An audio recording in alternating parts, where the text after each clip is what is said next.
but unfortunately,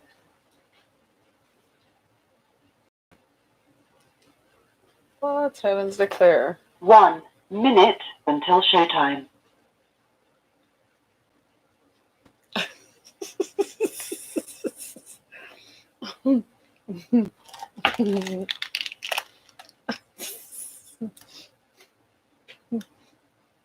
This is just crazy.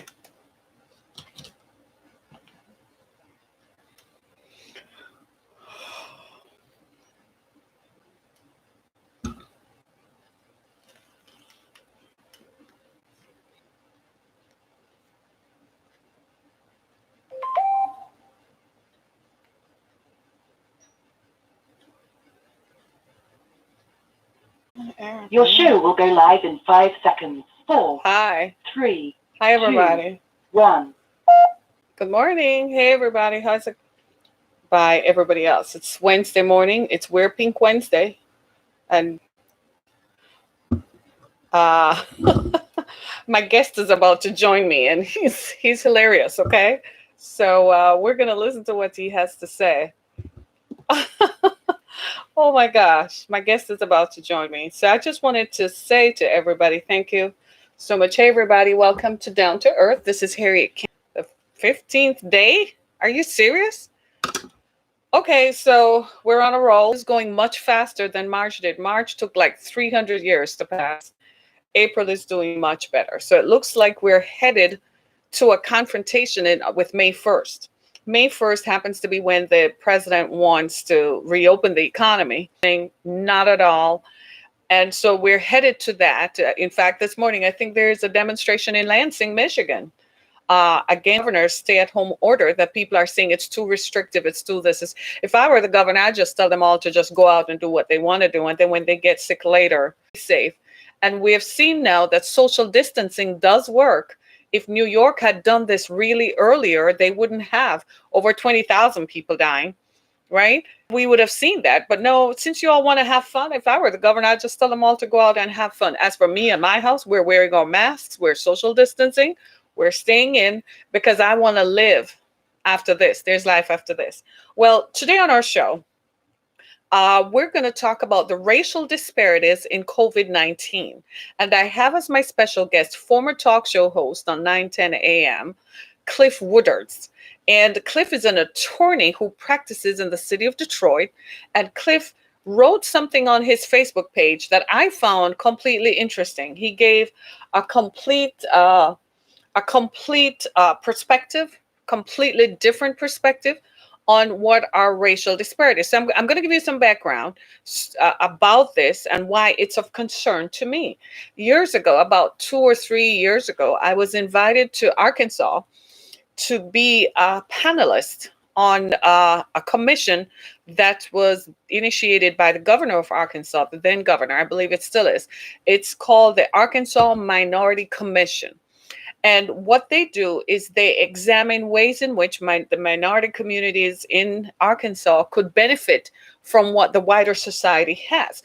Well, the governor became concerned that amongst the Black population, there seemed to be higher rates of diabetes, high blood pressure, and so on, and that a lot more Black people were going to prison, and that when they emerged from prison, they were still not being healthy.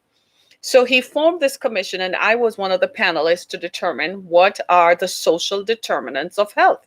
The social determinants of health is actually something even the federal government studies all over the country prior to this administration. A lot of us in the nonprofit world survived and derived benefits from grants that the federal government provided as we provide services to the community in what is called non-government organizations, NGOs, right? You probably have seen that floating around. Non-government organizations, non-profits, who provide services to the community that are largely funded by grants from the federal and state governments because government agencies only go so far.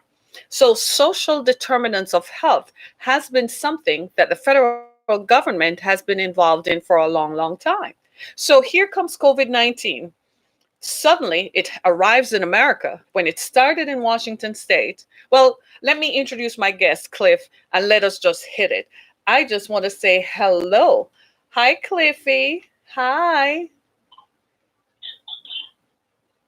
Hi, Harriet. How are you this morning? Hi, I'm fine. How are you? Good. Yes, it is April 15th. Actually, there's one upside to COVID. I still have about 3 more months to get, 2 more months to get my taxes in there. Oh, you haven't. Oh, you have until July. I did mine anyway because Because clearly I always wait for the last minute. me, I'm one of those persons who jump the gun and I do it between January and February before the 29th of February. That's my thing. Because other than that, it gets. See, that's because you get refunds. Us I don't get old people, refunds. we try to wait till. I don't get. What are you talking about? I don't get refunds. I'm corporate. You I don't don't get a get refund. refunds. No, I'm corporate. So I'm not getting a stimulus But check either. if you do yours early, if you do yours early, that means you got a whole bunch of money, so you can pay mine too. Then you don't want to give the IRS money earlier than you have to. We can Well, work we're that out next year. You just owe me that early. well. I don't know about all of that. I just know that I want to get it out of the way. Okay. But anyway, All right, let's talk about COVID. let's talk about Let's. COVID. I want to, Cliff, you heard me introducing this, Yeah. and I just want to say there was something you wrote on Facebook that blew me away. I don't know how I restrained myself from calling you to start a Facebook conversation because I really feel like what you pointed out is right on spot. And Cliff, I just want you to start, just rip, just let it go and just say what you got to say. This is an open forum, by the way. So we're not being censored or anything. They may take out some of it for iHeart. You know how that is. You know. Well, as long as you didn't tell folks where I live, there's Oh nothing coming for me. no, we won't. We won't tell them where to find you. We won't do that. But seriously though, COVID-19, they're saying that COVID-19 has hit the Black community. But I want to ask you this, Cliff. Don't you find it interesting that when it first arrived in America, it came to Washington State and it hit the nursing homes first that were predominantly white, okay? Then it came to New York and it hit everybody. But suddenly it arrives in Michigan and in Detroit, in Southeast Michigan, all of a sudden Detroit is the vortex of this. Don't you find that interesting? Yeah, but it's probably not as surprising to me as you might think it would be. Hmm. Because if you think about how it would get here, Right. when it first arrived, the majority of cases were in states that had major airline hubs. Uh-huh. So you have a lot of Asians coming in through Seattle, Uh-huh. through New York, Uh-huh. and through Detroit, because those are three major hubs for travel between the United States and Asia or China specifically. So that didn't surprise me. The people who died in Washington predominantly were white. Well, Washington's pretty much all white, you know. Mm. Um, Not that many black folks who live in. I mean, think about it here. Michigan only has 14% black folks, and that's with Detroit having well over 600,000 black people. Michigan still just about only 1.5 people out of 10 are black, but you wouldn't know it if you just never left Detroit. Mm-hmm. So, and then New York, I think the last one you brought up, New York um, is so dense. I think it's probably the most densest city in our country, Right. and that's why COVID has spread among the minority population because we live on top of each other no matter where we are. Mm. Detroit is a bedroom community. It has, if it's not number one, it's very close to number one in single family residences Mm-hmm. within a city limit. Most of us live in houses where our next door neighbors are less than 30 feet away from us. Mm-hmm. And of course, New York is much worse because it's Mm-hmm. mostly apartments Right. in Manhattan, Right. Brooklyn, Queens. So Mm-hmm. I think the fact that it spread quickly in those areas is, as I said in my post, has more to do with density Uh-huh. than it does race. Right. Okay. So you think it has more to do with population density. But then, Cliff, if that is the case, why didn't they just say so? Why did they make it sound like Black people and Black Americans in particular live such a low life way of existence that they're prone to every kind of disease known to man? Is that just messaging, wrong messaging by the executives who run the state and the city? Is that just negative messaging to perhaps categorize as a group of people consistently within racial definitions?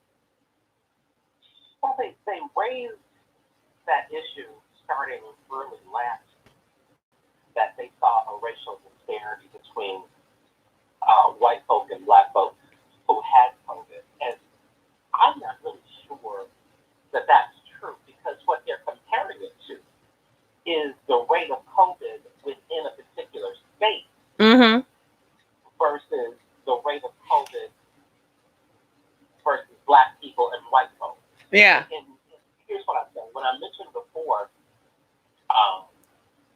state of Michigan has less than about 14% black, Mm-hmm. but as of today, in the city of Detroit, 58.9% of the cases were African American. Wow. But that's not really as bad as it sounds when you look at the racial makeup of Detroit. Right. Detroit has, let me get my glasses back on because I Mm-hmm. need to get them here. Detroit is approximately 78.64, call it 79% black. Right. But of the people that were tested in Detroit, only 58.9% of them were black.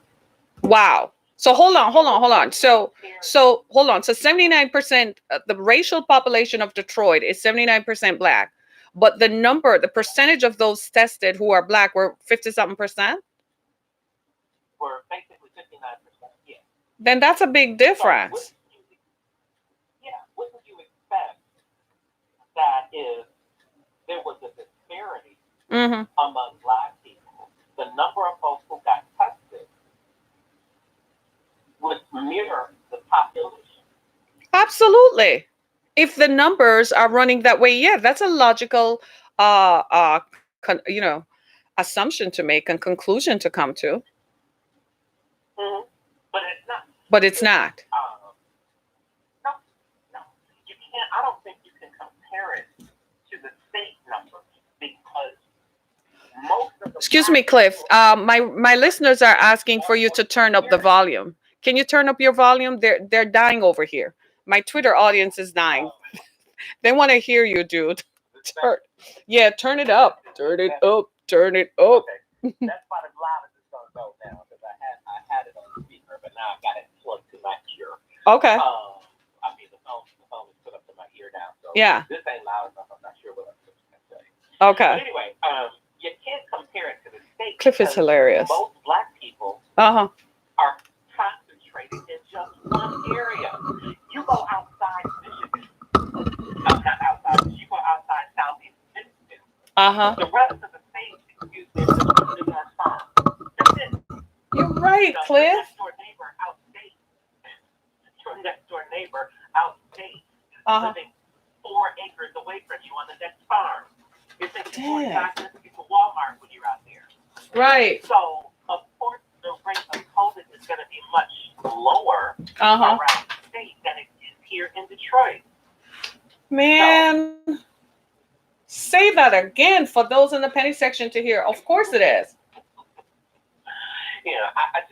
I just think you're kind of comparing apples to oranges when you are looking at an urban center versus the rest of the state. It's Absolutely.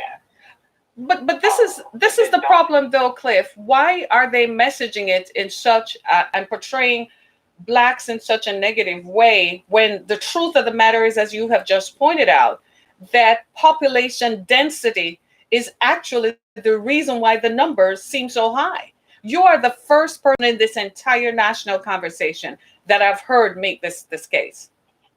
And a friend of mine was on a call with the vice president on Friday morning at the White House. She was on a call. She lives in Michigan, right? And she was on that call.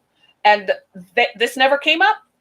This never came up that it has to do with population density, because as you, anybody who knows Michigan, just as you said, if you don't live in Southeast Michigan, the rest of Michigan is a farm.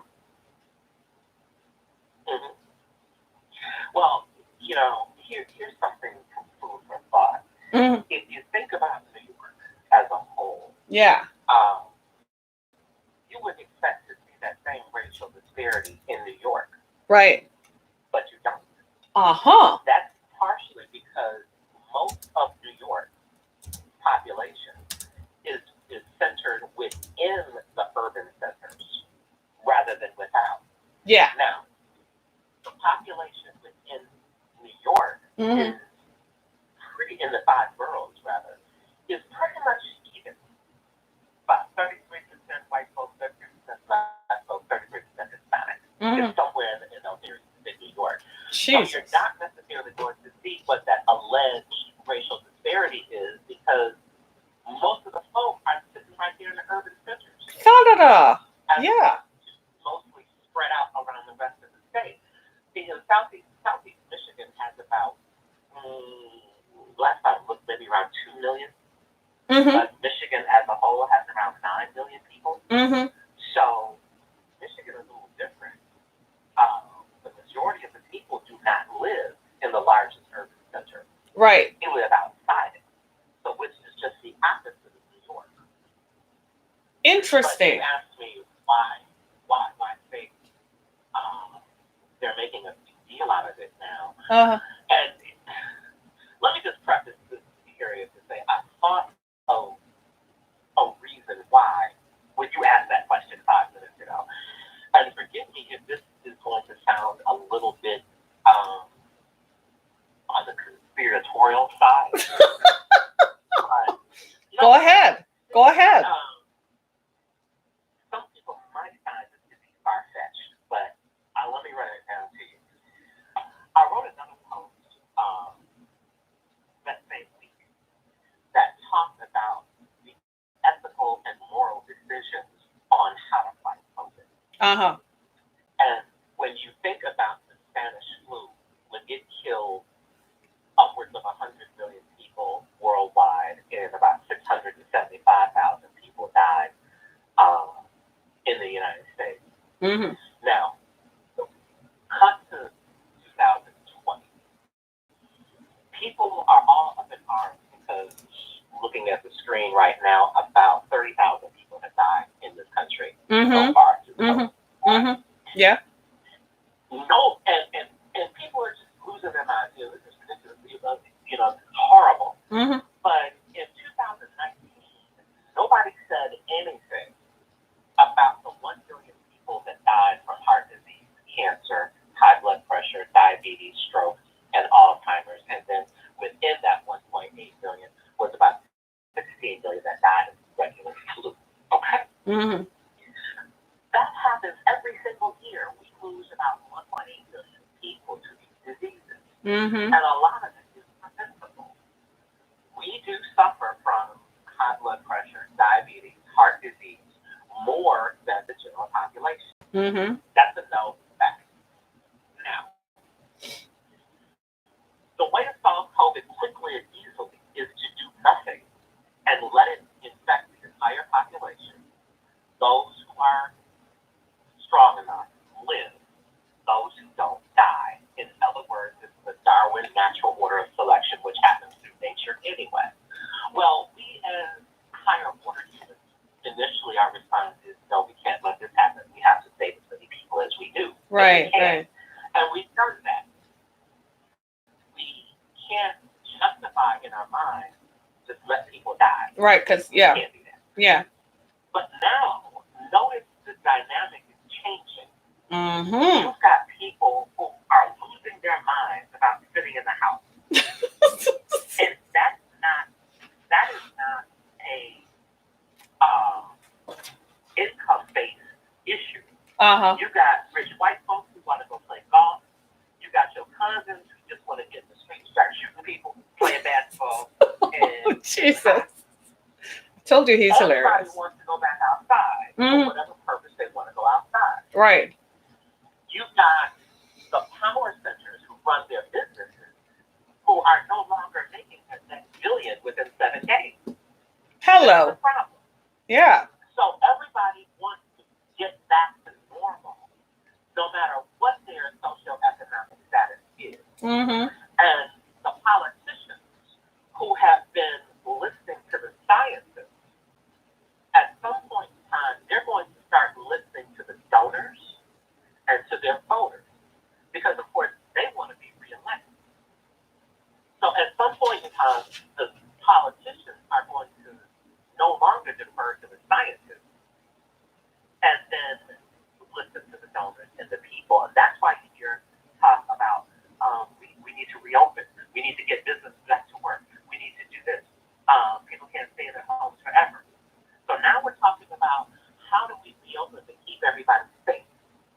But underlying all of that is, let's talk about the racial disparity. Black folk and minorities are more likely to die because they had all those diseases and those issues. We as white people don't. So we're going to be okay, which is why you heard Bill O'Reilly say, we're last. Well, they were on their last legs anyway. And people went, oh, really? Is that the proper thing to say? But that is how They think anyway. That's how white people think. Yeah, that's how some people think. Yeah. They're like they were on their last legs anyway. And this has nothing to do with being Democrat or Republican. When it comes right down to it, essentially we conform to what we are at the heart of it. It's just human nature. Let's just be clear. Right? So nobody is pointing fingers at anybody right now and saying it's because they're this or it's just human nature. It's the law of survival of the jungle, and that's what we're in right now. Is a darn jungle. And the rich are saying, I want my businesses, as Cliff said, I want my businesses to continue running because I gotta make my next billion in 7 days. And you have the politicians who are like, I want to keep power and I want to be reelected, so I'm going to do whatever I have to do. So you think in this scenario, you're envisioning then, Cliff, what you're suggesting or implying is that we're going to go back to work sooner than the science is telling us that we're ready for. oh yeah, definitely. And what's going to happen after that is a likely scenario is that we're going to be more infections, right?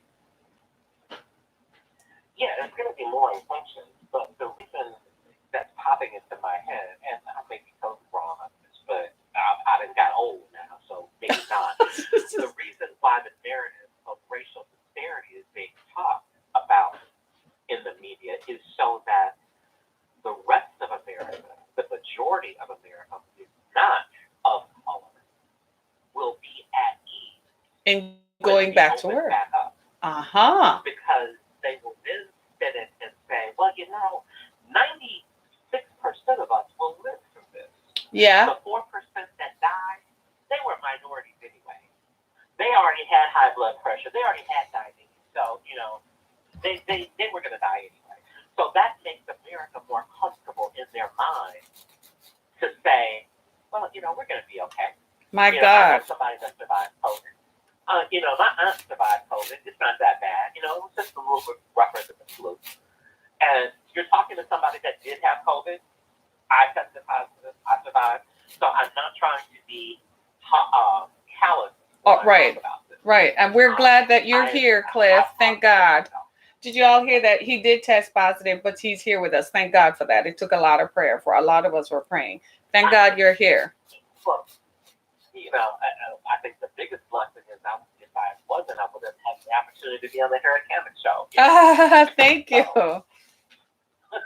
Thank you so much. But yeah, so what do you think is going to happen? So majority of the country then will say, well, it only happens to those people and it only happens to minorities. I don't work in an area where there are a lot of minorities. I don't live in an area where there are a lot of minorities. I won't come in contact with minorities. So we can go back to work, open our daycare centers, blah, blah, blah. And then when they go back to work, that's when the virus is going to hit, and the virus is no respecter of persons. But even if you do come into contact with them, you're going to survive because you don't have high blood pressure. You don't have diabetes. You don't have heart disease. So eventually, within the next week or so, I expect the narrative to shift to 96% of the population survives this. What they're saying now is that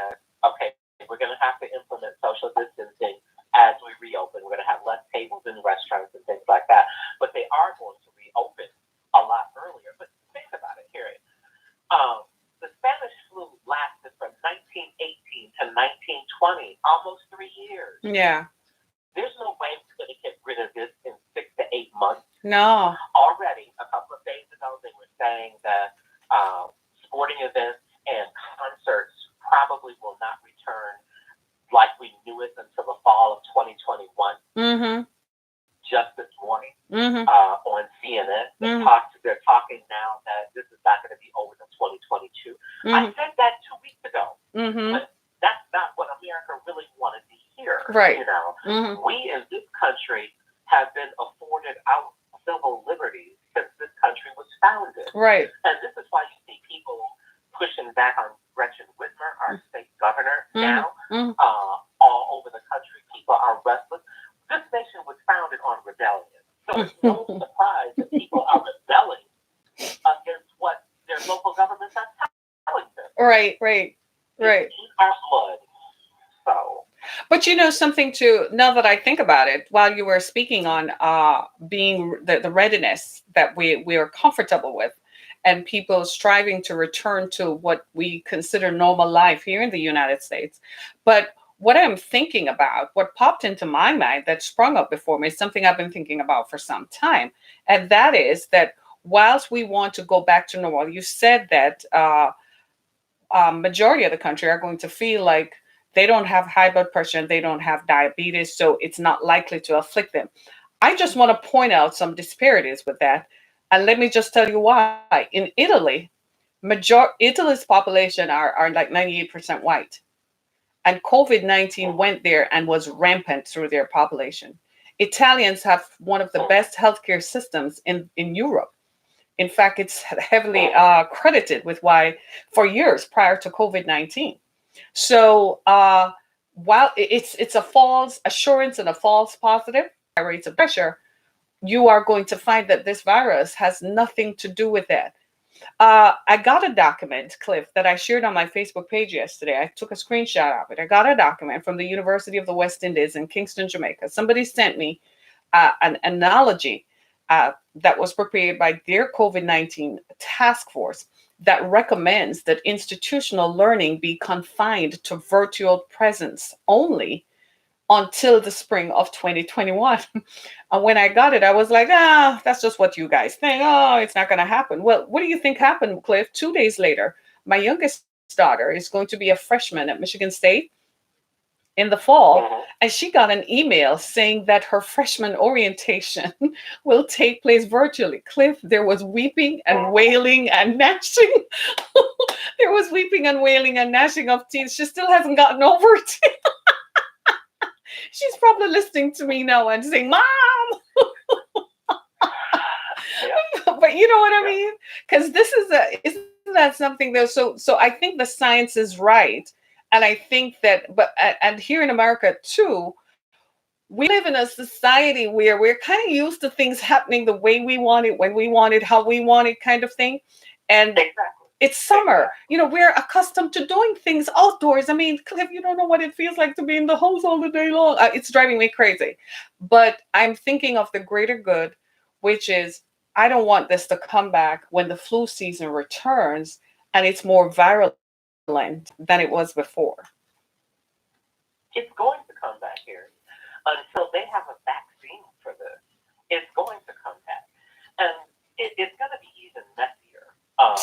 Probably when the vaccine comes, because what scares me is that once they develop the vaccine, again, this country is a bunch of rebels. Even before this presented itself, you have a whole anti-vaccination segment of the population in this country now.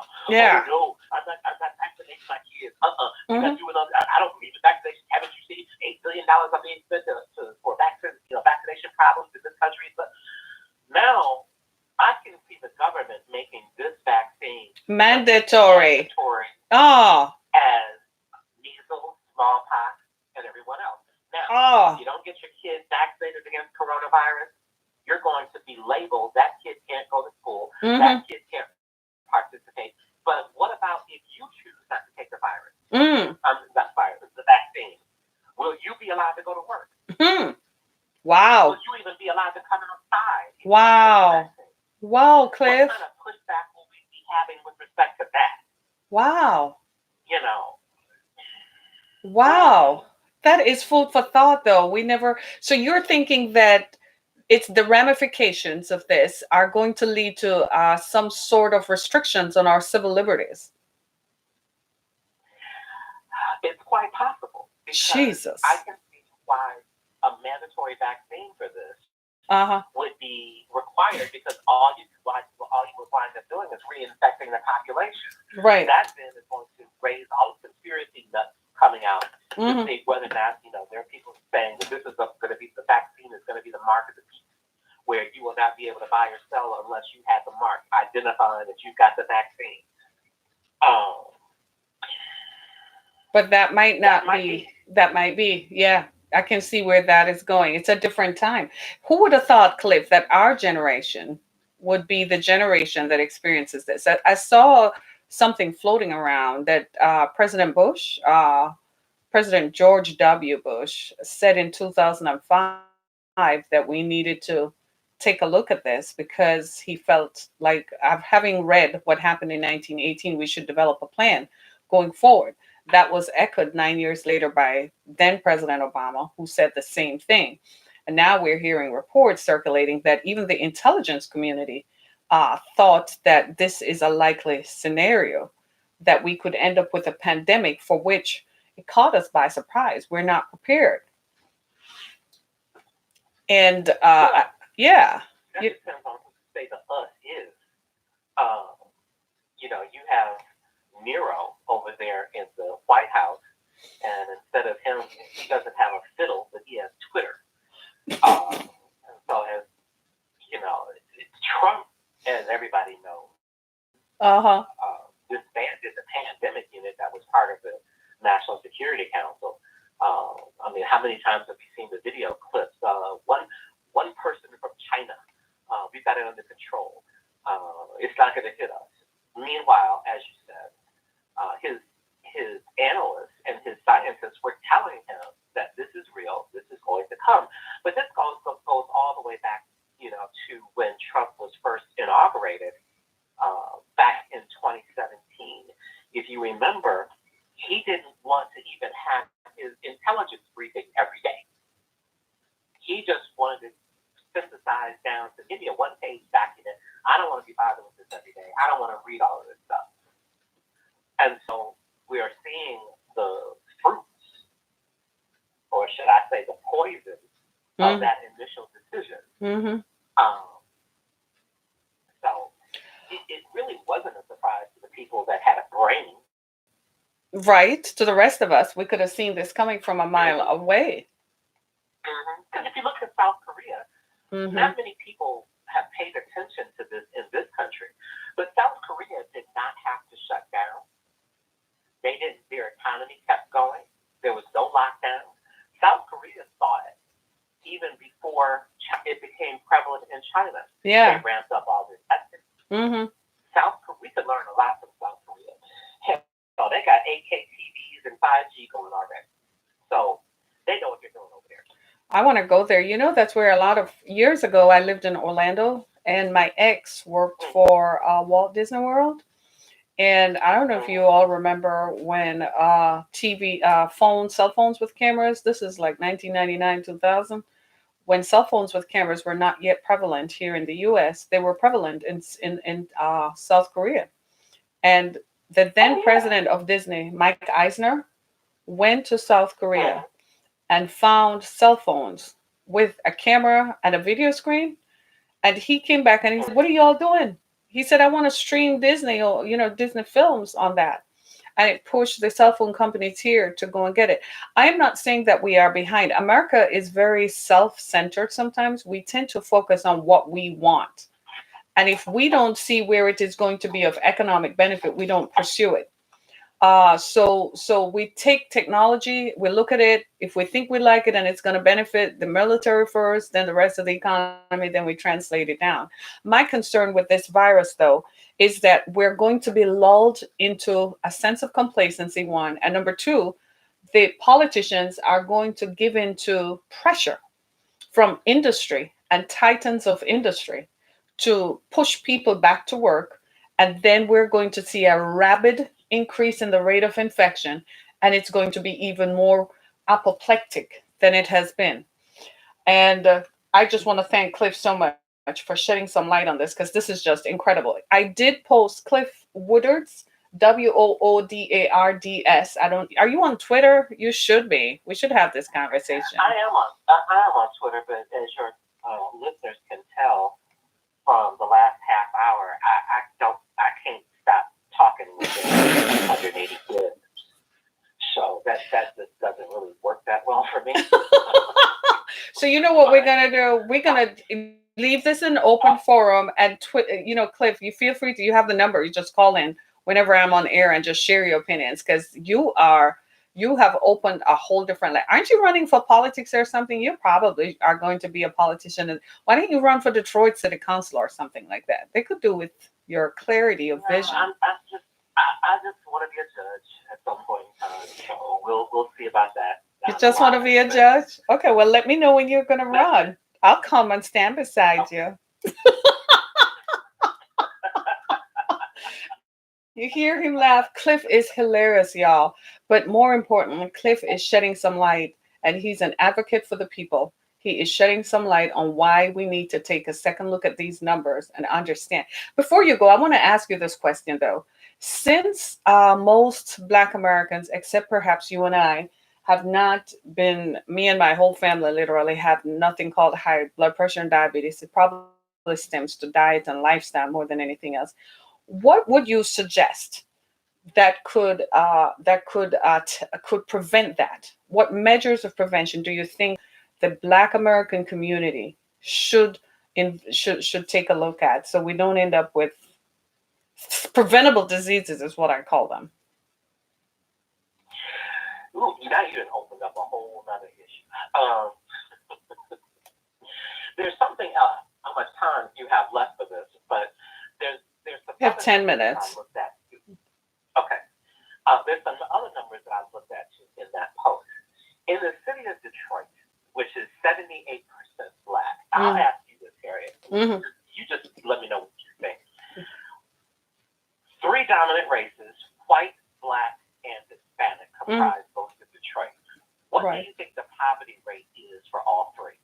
Oh, wow. I would say, I would think for Blacks, sometimes I wonder about the poverty rate in Detroit among Blacks, because I drive around Detroit and I see there are some places that are, obviously very poor, but then I go to some other places and people look like middle class. I mean, they have like 3-4 cars parked up in their driveway. You know what I mean? So I don't know. Okay. I think the numbers say that it's like 34%.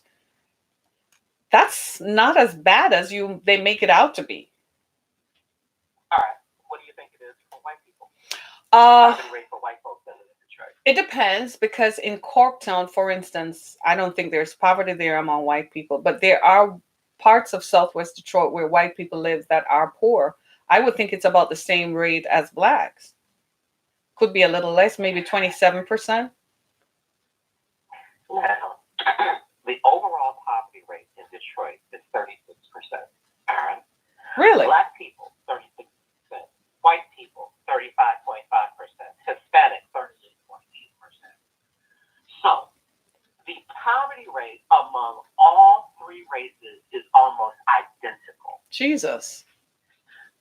So now that you know that it's identical, high blood pressure and diabetes actually run about the same between Black folk and Hispanic folk, but not among white people.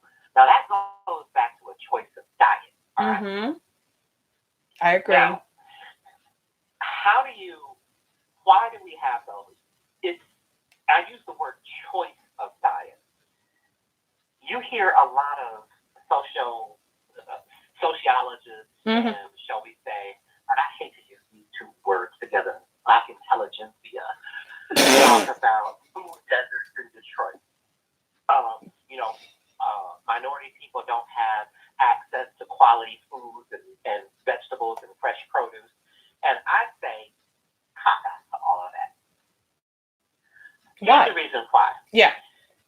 Now, all right, they don't have access to cars, but we got Uber and Lyft all over the place now.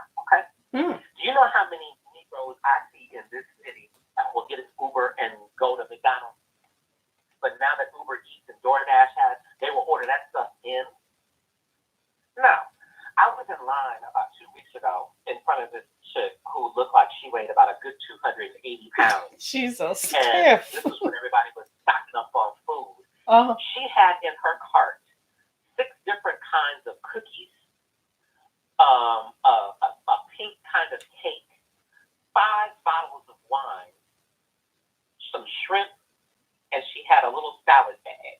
All right, I'm looking at this. I'm like, lady, we are in a pandemic. Everybody, these lines are a half hour, and the thing that you thought you needed to stock up on was 5 bottles of wine, 6 types of cookies, and a cake. Really? This is the choices that we make. It's not the fact that we don't have access. We do have access.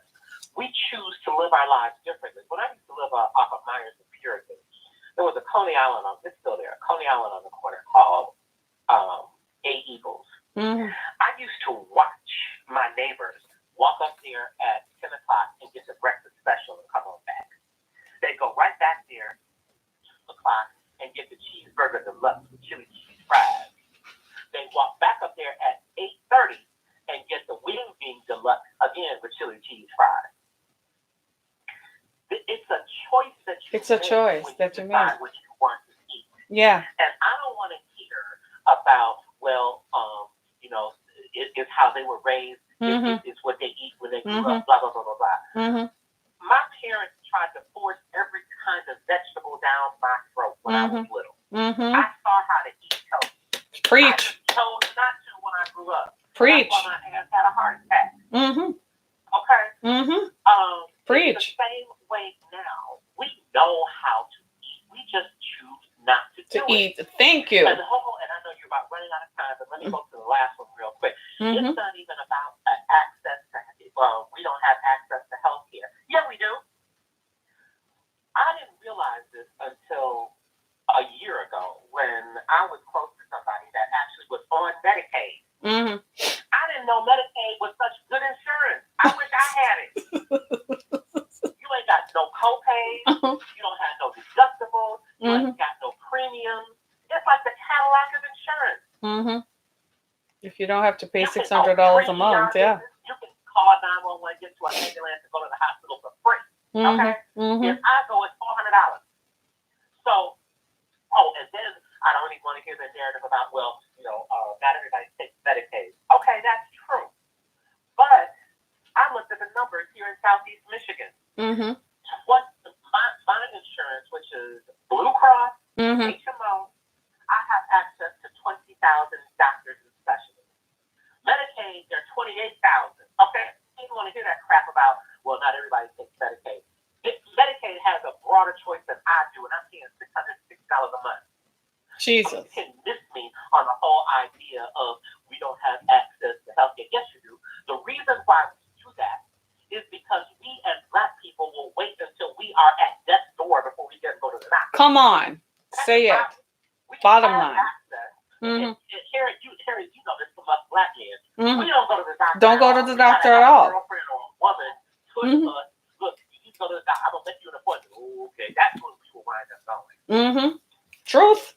Seriously. Choices that put us in this situation. Hello. Rather than our poor situation. Come on. To make better choices. Yes. Because white people don't die of these diseases.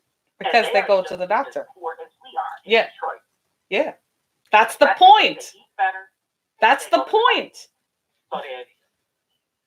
So why, that is the point. And that is what I wanted to bring out in this. And you hit it right on the head. White people who live in Detroit, who are equally as poor as Black people and as Hispanic people, are not dying at the rates that Black people are dying because they make better choices about what they eat.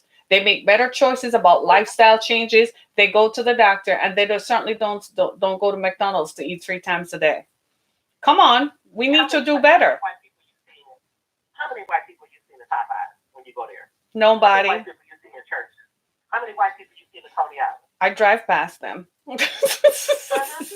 I keep moving because I'm not eating that stuff. We got to get to the stage as people of color where we understand that our bodies are not dumps. You don't just eat it, and because you can't see the damage it is doing doesn't mean it's not doing damage. We got to get off the high-fat foods, and you can do better because many people if they're poor, they have access to food stamps. You know, some people get like $400 a month and $900 a month in food subsidy. I wish that were me. I wish I could get that. I have to buy my own food. You know what it costs to store up food for this pandemic? Huh? You want to know how much we've spent in my household to store up food? Come on now. So we can make better choices. When I go to the grocery store, I, as a person of color, when I'm shopping, when people look in my cart, I can tell exactly what they're facing, what they're dealing with. Because if I see you in your cart, you have more processed foods and more canned stuff and so on, I know exactly what you're dealing with. Then they look in my cart and it's filled with produce. The cashier is always sighing because she has to go look up a number to put it on the scale to weigh it, because that's what I eat, right? But you're right, Cliff. We're running out of time. What the last thing you want us to know? What's the last thing? We have 30 seconds. What's the last thing you want us to know about this racial disparities? Stay home, stay safe, stay healthy. That's the bottom line. Bottom line. Listen to your local government leaders. Mm-hmm. You hear that? The last thing. That's it. Stay home, stay safe. Coming from Cliff Woodards himself. Stay home, stay safe. You too, Cliff, and we wish you well, everybody. We wish Cliff well. He did test positive, but thank God he's here. His body fought it because he made better choices about eating. He didn't eat all that stacked hamburger stuff I see people posting on Facebook, and all that green stuff and macaroni and cheese with some barb. I'm like, what are we eating? It's a pandemic. Can we put some vegetables up there? That's not cooked and late. Anyway, let me stop. Don't get me started on nutrition. Please don't, because don't get me started, right? But thank you, Cliff, for spending this Wednesday morning with us. He's gonna come back, and we're gonna talk some more, especially as we approach May 1st, and the pressure will be on the governor here in Michigan to reopen the state quicker than the scientists are telling us. Cliff, I suspect this conversation is gonna go on. Absolutely. You take care. You too. Thanks so much, everybody. As you heard, our good friend, Cliff Woodards joined us to talk about racial disparities, and he did shed some light on it, opened eyes to it. I trust that you have been informed, and for more information, please go to Facebook, where you can find Cliff, Cliff Woodards, Woodards, and see his comments. You will be, I guarantee you will be informed and entertained all at the same time. Thank you so much, everybody. It's Wednesday, the 15th of April, and what a time it is. I know my daughter is trying to get me to go on TikTok to do that dance from what's his name, from Drake, the slide, Tootsie slide or whatever. Don't hold your breath. It probably is not gonna happen. But for more information on Down to Earth, please go to my website, harrietkemick.com, as well as visit our page on Anchor FM, Spotify. You can also stream us on Spotify, Apple Podcasts, Google Podcasts, as well as iHeartRadio. Wherever your favorite podcast platform is, there we are as a presence. Thank you so much, everybody. It's been entertaining and informative to be your host this morning. And I just want us all to remember, as Cliff said, stay home, stay safe. Can we say it one more time? Stay home and stay safe. Stay home with me, right? Thanks, everybody. Be blessed. Thanks, everybody. Thanks, everybody. Be blessed. Be blessed, everybody. Thank you for using Blog Talk Radio.